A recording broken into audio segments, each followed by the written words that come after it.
Alright, hey guys, what's up? And today I'm gonna do a review of U2's War.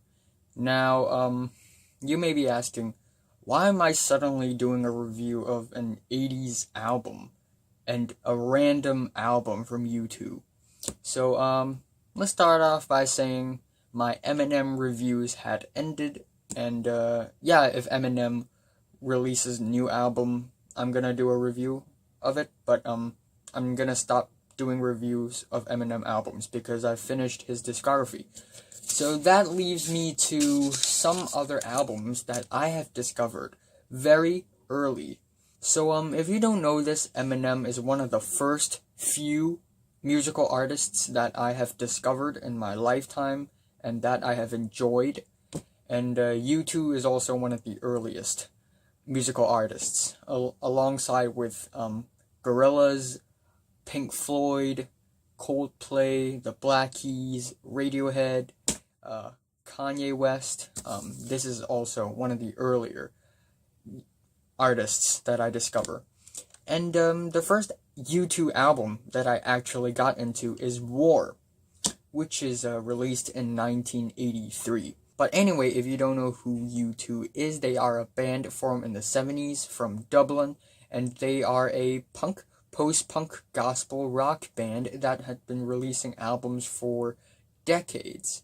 And although their albums nowadays in the 21st century isn't really that good, especially their last two albums, really underwhelming, but they also have some amazing albums in their discography, including the Joshua Tree, and Ashtung Baby is also pretty good, but this album is the first album that I got into, and I'm gonna do a review of it.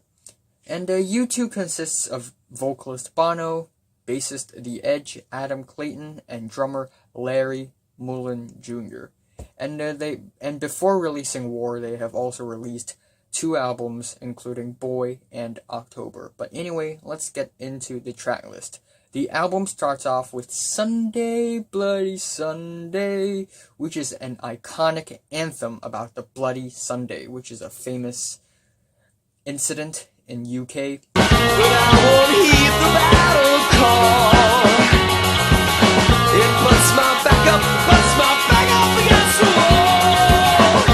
Sunday, Bloody Sunday. I really love the marching drum beats and the bass riff of this track, which is also two very iconic elements of this track. And I love how there are so many different sections to this track, and it gives such dynamic to this track, and that's why there are a lot of there are both energetic parts and sad and slow parts to this track. And I'm just really impressed with the album opener. And then we have Seconds. It takes seconds to say goodbye, oh, oh, oh. It's way more lighthearted and even more groovier. I like the very springy guitars, and the vocal harmonies are very sweet on this track as well. And I like how in the midpoint of this track, it kind of breaks into this sound recording of a chant for some reason, but it's a pretty nice touch. And then the third track is New Year's Day, which kind of sounds like Sunday, Bloody Sunday, but even sadder, even more bitter and dejected. And the chorus sounds absolutely apocalyptic and bittersweet. I really like it. And this track is essentially inspired by the Polish solidarity movement. And this track is really theatrical, it's really dramatic, and it's another highlight on this album. All is quiet on New Year's Day. A world is wild, it's on the way. And then the fourth track is Like a Song, which is even sadder, but it's still very catchy. And the song structure is even more linear as well, and it's also more smooth and fast-paced as well.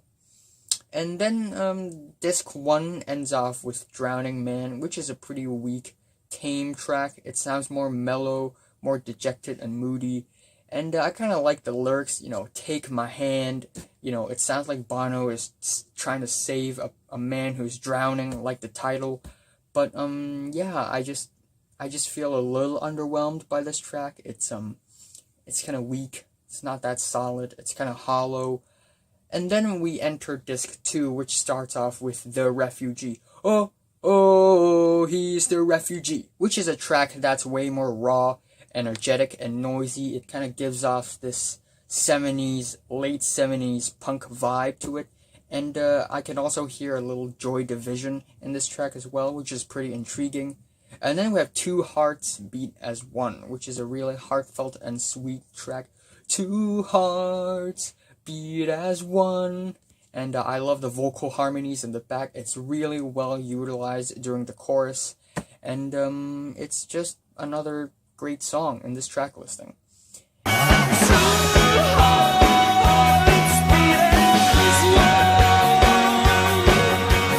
The track Red Light is probably the weakest and the most underwhelming track on this entire album. You get this very obnoxious singing in the background that's really hindering the music that's going on in the front of this track. And yeah, the verses and the chorus aren't even that amazing. So overall, it's just kind of a letdown. But it's not terrible. It's just kind of a letdown.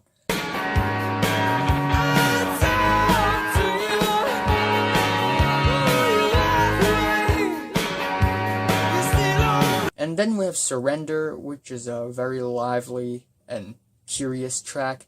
And the verses kind of reminds me of Michael Jackson for some reason, which actually kind of makes sense because Michael Jackson is also a pretty active artist during the early 80s. And the album ends off with quote 40, quote, which is essentially a gospel rock track that doesn't quite sound like all the previous tracks on this album because it's so warm, so slow. Although it's kind of tame and it's a little one note, but it's still kind of interesting. And there's a line, there's actually a repeated line on this track saying how long to sing this song, and it kind of makes a parallel to the first track on this album, Sunday Bloody Sunday, which has the line, how long must we sing this song? And yeah, it kind of plays as a parallel in this album, and that's pretty cool in my opinion.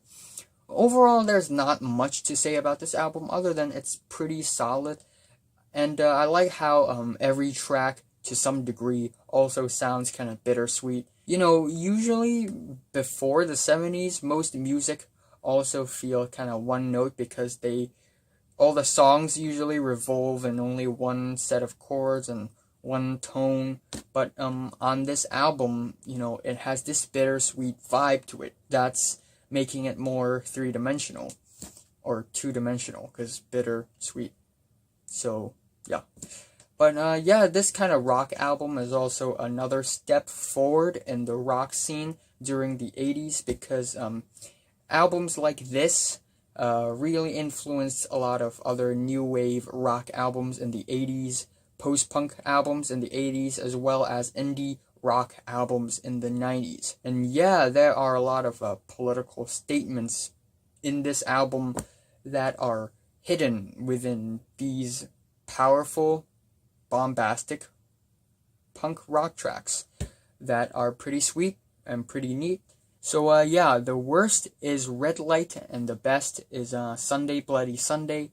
I'm giving U2's War an 8 out of 10. So, have you listened to U2's War from 1 to 10? How much did you rate it?